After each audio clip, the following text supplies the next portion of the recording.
রেসলিংকে বিদায় জানালেন ১৬ বারের চ্যাম্পিয়ন জন সিনা। আর এরই মধ্য দিয়ে দীর্ঘ ২২ বছরের ক্যারিয়ারের ইতি টানলেন তিনি। শনিবার টরন্টোর স্কটিয়া ব্যাংক অ্যারেনায় WWE এর মানি ইন দ্য ব্যাংকে অবসরের ঘোষণা দিয়েছেন ৪৭ বছর বয়সী এই রেসলার। সবাইকে চমকে দিয়ে দর্শকদের উদ্দেশ্যে তিনি বলেন, ২ যুগের বেশি সময় ধরে আমি WWE তে রয়েছি এবং এটাই সময়। আমরা এখন যেখানে আছি সেখানে আসার যাত্রাটা আমি পুরো দেখেছি। WWE এখন শহরের অন্যতম জনপ্রিয়, কিন্তু আমি এখানে দেখেছি অনেক কঠিন দিক। যখন কেউ আমার নাম জানতো না, কেউ বন্ধু হতে চাইতো না, তখন আমার পাশে ছিল শুধু ভক্তরা।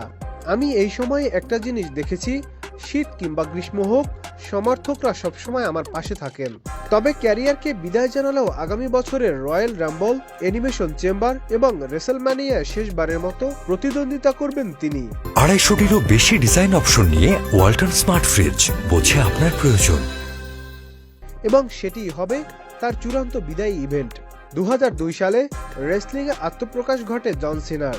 এরপর দ্রুত ভক্তদের কাছে তুমুল জনপ্রিয় হয়ে ওঠেন তিনি। তবে বয়স বাড়ার সঙ্গে সঙ্গে তিনি রেসলিং ছেড়ে দিয়ে অভিনয়ের দিকে নজর দেন। ২০১৮ সাল থেকে তিনি পার্ট টাইম অভিনেতা হিসেবে কাজ করেন। ডোয়েন জনসনকে দেখেই তিনি অভিনয় জগতে পা দেন। তবে রেসলিং থেকে কখনোই লম্বা সময়ের জন্য বিরত নেননি।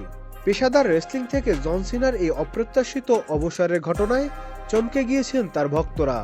জন সিনা রেসলিংয়ে যা দিয়েছেন তাতে তার শেষটা স্বপ্নের মতোই হোক, এমনটাই চেয়েছিলেন তার ভক্ত সমর্থকরা।